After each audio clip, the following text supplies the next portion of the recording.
তবে হ্যাঁ, মাদুরোকে গ্রেপ্তার করে আমেরিকায় নিয়ে যাওয়ার সিদ্ধান্তের বিরুদ্ধে সরব হয়েছে বেজিং। চীনের মতে এটি একটি সার্বভৌম দেশের অভ্যন্তরীণ বিষয়ে গুরুতর হস্তক্ষেপ। অন্যদিকে এই সমস্ত কিছুর নেপথ্যে উঠে আসছে এক ডিপ স্টেট থিওরি।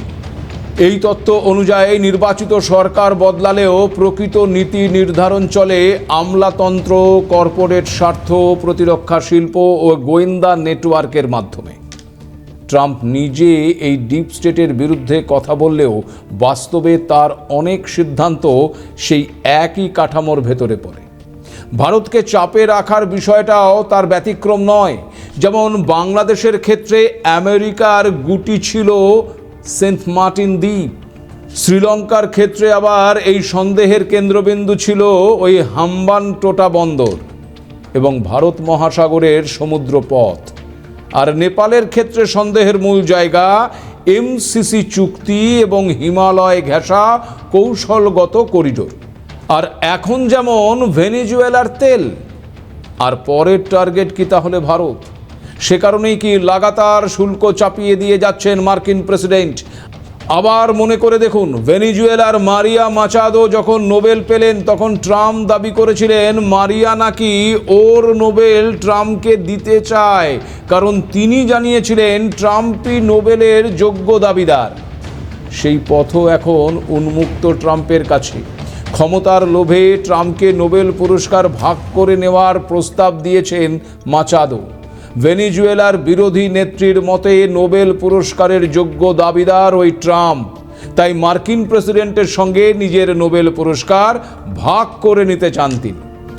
ফলে বুঝতেই পারছেন যে এক ঢিলে আসলে দুই পাখি মেরেছেন ট্রাম্প। আবার ভেনেজুয়েলার পর দেখুন একইভাবে কিউবা, কলম্বিয়াকেও হুঁশিয়ারি দিচ্ছেন ট্রাম্প, যদিও তার যোগ্য জবাবও দিয়েছে ওই দুই দেশ।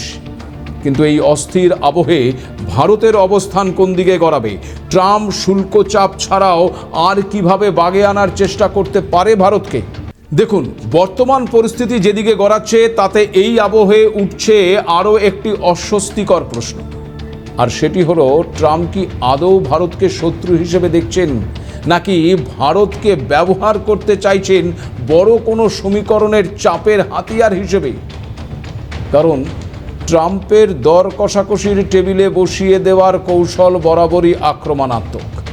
ভেবে দেখুন, ট্রাম্পের শুল্ক জুজুর ভয় দেখানো থেকে শুরু করে একাধিক নিষেধাজ্ঞা বা অপমানজনক মন্তব্য সবই কিন্তু সেই দর কষাকষির আগাম সতর্কবার্তা। ভারতকে ঘিরে তার আচরণও সেই পুরনো ছকের বাইরে নয়। কিন্তু ভারতের ক্ষেত্রে সমস্যা অন্য জায়গায়। ভারত এমন একটা দেশ যাকে চাপে ফেললে উল্টো প্রতিক্রিয়া তৈরি হওয়ার সম্ভাবনাও কিন্তু সমানভাবে থাকছে। অতীতে দেখা গেছে প্রকাশ্য হুমকি ভারতীয় জনমতকে প্রভাবিত করার বদলে ঠেলে দিয়েছে আরও জটিল পরিস্থিতিতে। তাই প্রশ্ন উঠছে, প্রধানমন্ত্রী ট্রাম্পের ফোন কল এড়িয়ে যাবার বিষয়টি হোক কিংবা ভারত পাক সংঘর্ষ বিরতির মধ্যস্থতার দাবি খারিজ, এই ঘটনাগুলো কি শুধুই কূটনৈতিক সিদ্ধান্ত, নাকি এগুলো আমেরিকাকে রাজনৈতিক বার্তাও? তবে একটা বিষয় এখানে খুব পরিষ্কার যে ভারত তার নিজের সিদ্ধান্ত নিজেই নেবে। তবে এটাও ঠিক যে আন্তর্জাতিক রাজনীতিতে প্রতীকী আর বাস্তবের মধ্যে বিস্তর ফারাক রয়েছে। আর এই বাস্তব হচ্ছে, ভারতের অর্থনীতি এখনও বৈশ্বিক ব্যবস্থার সঙ্গে গভীরভাবে জড়িত রয়েছে। আমেরিকা ভারতের অন্যতম বড় রপ্তানি বাজার, প্রযুক্তি এবং প্রতিরক্ষা সহযোগিতার গুরুত্বপূর্ণ অংশীদারও বটে। 2025-26 অর্থবছরে দ্বিপাক্ষিক বাণিজ্য $132.2 বিলিয়ন ছাড়িয়ে গেছে। ফলে সম্পর্ক একেবারে ছিন্ন করার মতন বিলাসিতা ভারতের নেই, এটা কিন্তু মাথাতে রাখতে হবে। আবার একই সঙ্গে রাশিয়া, ইরান বা গ্লোবাল সাউথের দেশগুলোর সঙ্গে সম্পর্ক বজায় রাখাও বর্তমান পরিস্থিতিতে ভারতের কৌশলগত বাধ্যবাধকতা। আর এই দোটানার মাঝে লাভের গুড় ঘরে তুলতে চাইছেন ওই মার্কিন প্রেসিডেন্ট ডোনাল্ড ট্রাম্প। আর এখানেই গুরুত্বপূর্ণ হয়ে উঠছে ভেনেজুয়েলা, নেপাল বা শ্রীলঙ্কার উদাহরণগুলো। খেয়াল করে দেখুন, এই সমস্ত দেশগুলোর ক্ষেত্রে সরাসরি সামরিক হস্তক্ষেপ বা সরকার পরিবর্তন করা হয়নি। উল্টে দুর্বল অর্থনীতি, আন্তর্জাতিক ঋণের ফাঁদ, রাজনৈতিক অস্থিরতা তৈরি করে সমীকরণ পাল্টে দেওয়া হয়েছে। তবে ভারত সেই অর্থে অনেক শক্ত অবস্থানে থাকলেও সম্পূর্ণ নিরাপদ বলা যায় কি? থাকছে এই প্রশ্নটা। কারণ চাপ সবসময় সামনে থেকে আসবে এমনটা কিন্তু নাও হতে পারে। অনেক সময় আসে অভ্যন্তরীণ দুর্বলতাকে ব্যবহার করে।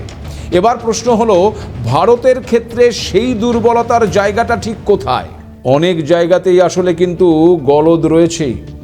তা অর্থনৈতিক বৈষম্য হোক, কিংবা কর্মসংস্থান, সামাজিক অস্থিরতা, কিংবা রাজনৈতিক মেরুকরণ, এই সমস্ত কিছুকেই হাতিয়ার বানানো হতে পারে ভারতের বিরুদ্ধে।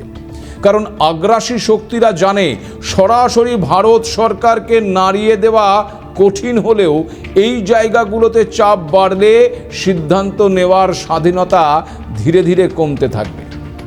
আর ভারতের অবস্থানের ক্ষেত্রে ট্রাম্প প্রশাসনের অস্বস্তি হওয়াটাই কিন্তু স্বাভাবিক।